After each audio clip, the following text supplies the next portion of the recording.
ಮಹಾಶಿವನ ಆತ್ಮಲಿಂಗವಿರುವ ಪಂಚಕ್ಷೇತ್ರಗಳಲ್ಲೊಂದಾದ ಕುಮಟಾ ತಾಲೂಕಿನ ಧಾರೇಶ್ವರದ ಶ್ರೀ ಧಾರಾನಾಥ ದೇವರ ಮಹಾರಥೋತ್ಸವ ಜನವರಿ 18ರಂದು ವಿಜೃಂಭಣೆಯಿಂದ ನಡೆಯಲಿದೆ. ಕುಮಟಾ ತಾಲೂಕಿನಲ್ಲಿಯೇ ಮೊಟ್ಟಮೊದಲ ಜಾತ್ರೆ ಎಂಬ ಪ್ರಖ್ಯಾತಿ ಪಡೆದಿರುವ ಕುಮಟಾ ತಾಲೂಕಿನ ಧಾರೇಶ್ವರದ ಮಾಥೋಫಾರ ಶ್ರೀ ಧಾರಾನಾಥ ದೇವರ ಮಹಾರಥೋತ್ಸವ ಜನವರಿ 18ರಂದು ಅದ್ದೂರಿಯಾಗಿ ನಡೆಯಲಿದ್ದು, ವಾರದ ಮುಂಚಿತವಾಗಿಯೇ ಜಾತ್ರೆ ಪೂರ್ವದ ವಿಧಿವಿಧಾನಗಳು ಈಗಾಗಲೇ ಪ್ರಾರಂಭವಾಗಿದೆ. ಜನವರಿ 13ರಿಂದ ಆರಂಭವಾದ ಧಾರ್ಮಿಕ ವಿಧಿವಿಧಾನಗಳಲ್ಲಿ ಗಣೇಶ ಪೂಜೆ, ಕಲಶ ಸ್ಥಾಪನೆ, ಪುಷ್ಪರಥೋತ್ಸವ ನಡೆಯಿತು. ಜನವರಿ 17ರಂದು ಆದಿವಾಸ ಹವನಾದಿಗಳು, ಕ್ಷೇತ್ರಪಾಲ ಬಲಿ, ವರ್ಷಭಯಂತ್ರೋತ್ಸವ ಮತ್ತು ಪುಷ್ಪರಥೋತ್ಸವ ನಡೆಯಲಿದೆ. ಜನವರಿ 18ರಂದು ಸಂಜೆ ಶ್ರೀ ಧಾರಾನಾಥ ದೇವರ ಮಹಾರಥೋತ್ಸವ ನೆರವೇರಲಿದೆ. ರಾತ್ರಿ ಮೃಗಬೇಟೆ, ಶಯನೋತ್ಸವ ನಡೆಯಲಿದೆ.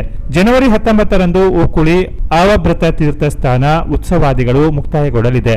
ಮಹಾರಥೋತ್ಸವಕ್ಕೆ ಭಕ್ತಾದಿಗಳು ಹೆಚ್ಚಿನ ಸಂಖ್ಯೆಯಲ್ಲಿ ಪಾಲ್ಗೊಂಡು ಯಶಸ್ವಿಗೊಳಿಸುವಂತೆ ಶ್ರೀ ಧಾರಾನಾಥ ದೇವಸ್ಥಾನದ ಆಡಳಿತ ಮಂಡಳಿ ವಿನಂತಿಸಿದೆ.